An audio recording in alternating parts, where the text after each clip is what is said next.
Seul à No Watch, découvrez ce qui s'y mijote.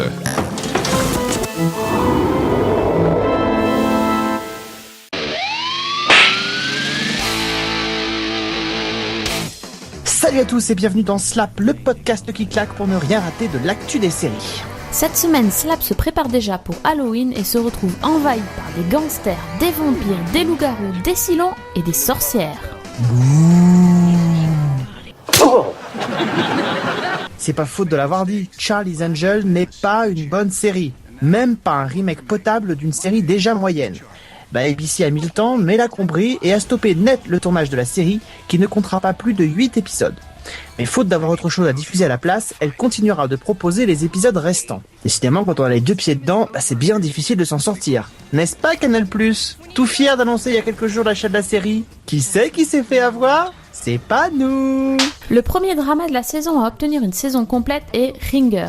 Malgré des audiences en demi-teinte, la CW a décidé de miser sur la série avec Sarah Michelle Gellar dans le rôle de Bridget et Sarah Michelle Gellar dans le rôle de sa sœur jumelle. Et au rayon des séries qui ont obtenu une saison complète, on trouve aussi Revenge avec la très jolie Emily Van Camp. Bon, je sais, on l'a déjà dit plein de fois, ça va mal à NBC. Avec déjà 2 nouveautés annulées, Playboy Club et Free Agents, la chaîne a peut-être un espoir avec sa nouvelle série Prime Suspect, remake de la série britannique avec Hélène Mirren. C'est l'histoire d'une femme détective qui essaye de s'intégrer dans un milieu dominé par les hommes. Eh bien, NBC a décidé de faire confiance à Prime Suspect en lui commandant 6 scripts supplémentaires.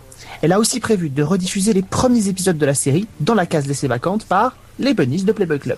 Nucky Thompson n'est pas prêt de renoncer à sa conquête de pouvoir puisque HBO vient d'officialiser la commande d'une 3e saison de Boardwalk Empire. De son côté, la série Haven gagne aussi une 3e saison alors que son sort était plutôt incertain. La chaîne Sci-Fi a décidé d'accorder à nouveau sa confiance à la série car son audience est légèrement en hausse par rapport à la saison précédente. La saison 3 sera diffusée l'été prochain et comptera 13 épisodes. Madame, Mademoiselle, Messieurs, nous interrompons cette émission pour un flash spécial de la plus haute importance. Des phénomènes étranges ont été observés près de la série Revenge, et notamment auprès de son très vieux chien Sam. En effet, la petite Amanda l'avait quand elle avait 7 ans, époque où son père fut arrêté. Elle revient 17 ans plus tard et le chien est toujours là. Preuve en est, il reconnaît même sa maîtresse. Nous ne savons pas encore quel mystère entoure cette sombre créature, mais comptez sur nous. Nous sommes sur le coup pour découvrir la vérité. On vous a déjà parlé des 10 femmes les mieux payées de la télévision. Pas de jaloux, cette semaine on a repéré pour vous les 10 acteurs télé qui ont un compte en banque bien garni. En première position de ce top, on retrouve Charlie Sheen avec 40 millions de dollars, mais c'est certainement la dernière fois puisqu'il a quitté la série Mon Oncle Charlie. Enfin, il a été viré quoi. Le second est bien loin avec seulement 20 millions et c'est Ray Romano. Viennent ensuite Steve Carell pour The Office, Mark Hamill pour NCIS et John Cryer de Mon Oncle Charlie, encore une fois. Bon, c'est pas tout ça, mais l'argent ne fait pas tout et ne les rend pas attirants pour autant. À noter quand même dans le top des acteurs certes moins riches, mais bien plus charmants, Patrick Dempsey, Simon Baker et Chris Meloni. I can always block the blow, or I can counter it with it. Le papa de la célèbre franchise Law & Order, Dick Wolf, doit sentir le vent tourner puisqu'il commence à travailler sur de nouveaux projets. Après avoir proposé un projet autour des pompiers à NBC, il a approché HBO avec une idée de série autour d'un groupe de lobbyistes. On sent l'ombre de Mad Men qui pointe derrière ce projet, mais bon, c'est toujours agréable de revoir Dick Wolf impliqué dans un projet, et en plus, c'est pas un polar, donc double bonne nouvelle. Bad girl, what trouble have you got for me this time? Okay.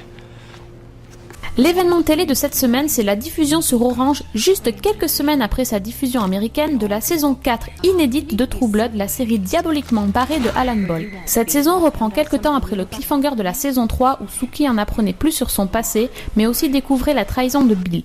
Beaucoup de fans avaient été bien déçus par cette fin de saison, Alan Ball se devait de les rassurer.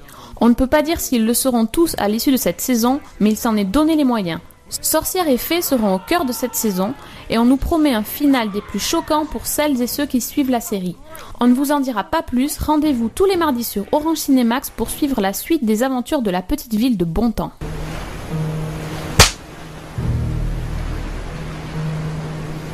Le préquel de la célèbre série Battlestar Galactica, Caprica, n'aura duré qu'une seule petite saison, mais restera dans les mémoires des fans de la série. Cette série avait pour but de montrer ce qui se passait avant la série originale, à savoir comment les Cylons avaient non seulement été créés, mais aussi comment ils avaient exterminé une partie de l'espèce humaine.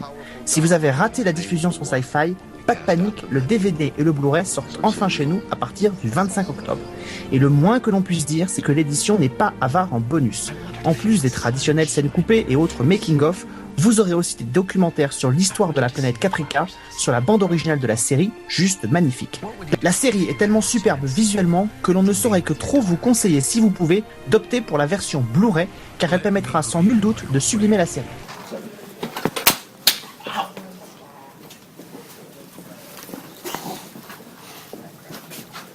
On avait déjà découvert en regardant le trailer de la nouvelle sitcom Apartment 23 que James Van Der Beek, alias Dawson, viendrait y jouer son propre rôle puisqu'il habite l'appartement voisin.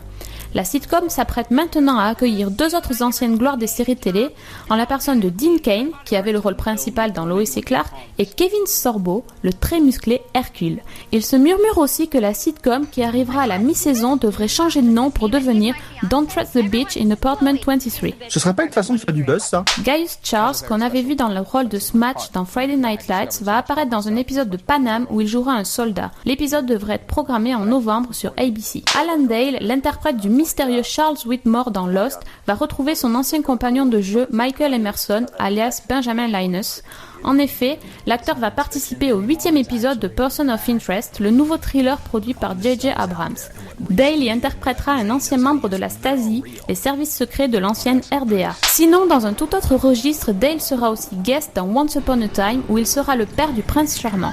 Once Upon a Time qui accueillera également Emma Caulfield, ancienne camarade de classe de Buffy. Et l'actrice a décidément le don pour obtenir des rôles de méchantes un peu psycho sur les bords, puisqu'elle jouera la sorcière du conte Hansel et Gretel. Après avoir disparu plus de 10 ans de nos écrans télé, l'extraterrestre Max de Roswell, ou Jason Bear de son véritable nom, va rejoindre la distribution de Breakout Kings saison 2. Il jouera un violeur et tueur qui s'échappe de prison avec l'aide d'un de ses admirateurs. La comédienne française Barbara Schultz va jouer pour la première fois dans une série américaine et ce sera dans Panam. Une intrigue sur fond d'espionnage étant intégrée à la série, elle interprétera une espionne italienne qui croisera le chemin de Kate. La production a été tellement satisfaite de sa prestation qu'elle a décidé de la faire revenir dans les prochains épisodes qui sont en cours d'écriture, enfin, à condition que la série soit pas annulée d'ici là. Neil McDonough, qu'on connaît bien pour avoir joué dans la série Boomtown ou dernièrement dans Desperate Housewives, vient de signer pour jouer un méchant dans la saison 3 de Justified. Il incarnera un gangster originaire de Détroit qui s'installe dans le Kentucky avec l'intention de devenir un parrain du crime. Cette 3e saison sera diffusée sur FX en janvier prochain. Ryan Phillippe, le beau blond qui avait été révélé au cinéma dans Souviens-toi l'été dernier et Sex Intention, a été choisi pour interpréter un créateur de site internet qui demande l'aide d'Hélène dans la saison 5 de Damages. Son personnage s'inspire très largement de Julian Assange, le créateur du site controversé Wikileaks.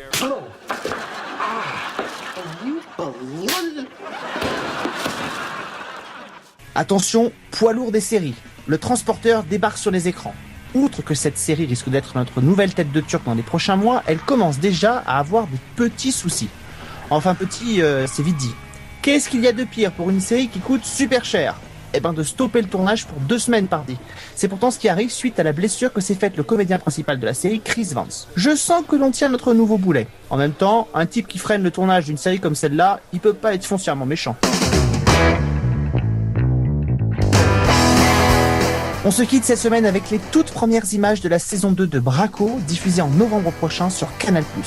Dans cette nouvelle saison, Kaplan et son équipe vont devoir assumer les conséquences des actes qu'ils ont commis dans la saison 1. On se retrouve la semaine prochaine pour une distribution de claques mortelle. On vous proposera une émission spéciale Halloween au cours de laquelle on vous parlera de la nouvelle série American Horror Story, de stars de série massacrées par un tueur masqué et vous découvrirez les premières images de la saison 2 de The Walking Dead. D'ici là, bonne semaine à tous, ciao.